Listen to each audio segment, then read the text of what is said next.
আসসালামু আলাইকুম। আজকে আমি আপনাদের সাথে খুবই সহজ ও মজাদার একটা স্যান্ডউইচ রেসিপি শেয়ার করব। আজকে তৈরি করে দেখাবো এগ মেয়োনিজ স্যান্ডউইচ বা ভেজিটেবল এগ স্যান্ডউইচ। যে নামে ডাকা হোক না কেন, এটা তৈরি করা খুবই সহজ আর খেতে খুবই টেস্টি হয়ে থাকে।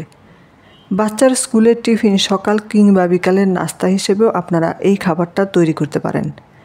আমি আশা করছি বরাবরের মতো আমার আজকের ভিডিওটাও আপনাদের কাছে ভালো লাগবে। তো চলুন দেখে নেওয়া যাক কীভাবে তৈরি করতে হয়। এর জন্য আমি এখানে 2টো ডিম নিয়েছি। এখন একটা গ্রেটার দিয়ে এই ডিম দুটোকে গ্রেট করে নেব।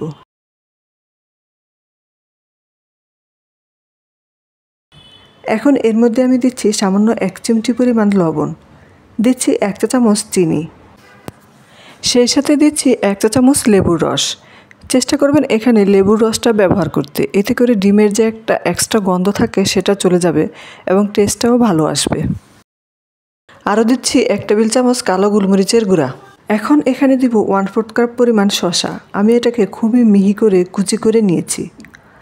আর দিয়ে দিচ্ছি 3 টেবিল চামচ পরিমাণ গাজর। আমি গাজরটাকেও মিহি কুচি করে কেটে নিয়েছি। আপনারা চাইলে গাজর ছাড়া শুধু শসা দিয়েও তৈরি করতে পারবেন। এখন এর মধ্যে দিচ্ছি 1/4 কাপ পরিমাণ মেয়োনেজ। এখন সব কিছু খুব ভালোভাবে নেড়েচেড়ে মিশিয়ে নিলেই কিন্তু আমাদের ভিতরের ফিলিংটা তৈরি হয়ে যাবে। সব কিছু খুব ভালোভাবে মিশিয়ে নেওয়া হয়ে গিয়েছে। এখন এই বাটিটাকে আমি একটা সাইডে রেখে দেব। এখানে স্যান্ডউইচ তৈরি করার জন্য আমি হোয়াইট ব্রেড ব্যবহার করছি। আপনারা ব্রাউন ব্রেড বা পছন্দমতো অন্য যে কোনো ধরনের ব্রেড ব্যবহার করতে পারবেন। এবার ব্রেডের সাইডে যে শক্ত অংশগুলো থাকে সেগুলো কেটে নিচ্ছি। আর এগুলো কেটে ফেলে না দিয়ে আপনারা চাইলে এগুলো দিয়ে ব্রেড ক্রাম্ব তৈরি করতে পারেন। এখন ব্রেডের মাঝখানে আমি ফিলিংটা দিয়ে দিচ্ছি। এটাকে একটু বেশি করেই আমি দিব, কারণ এই সালাডটা একটু বেশি দিলেই এই স্যান্ডউইচটা খেতে অনেক বেশি টেস্টি হয়ে থাকে। চেষ্টা করবেন এটা বেশি করে দিতে। পুরোটা এভাবে স্প্রেড করে দেওয়ার পরে উপরে আরেকটা ব্রেডের অংশ দিয়ে দিলাম। দিয়ে মাঝখান থেকে এখন আমি এটাকে কেটে নিচ্ছি। কেটে নেওয়ার পরে আপনারা চাইলে প্লাস্টিক পেপারে র্যাপ করে 1 দিনের জন্য নর্মাল ফ্রিজে সংরক্ষণ করে খেতে পারবেন।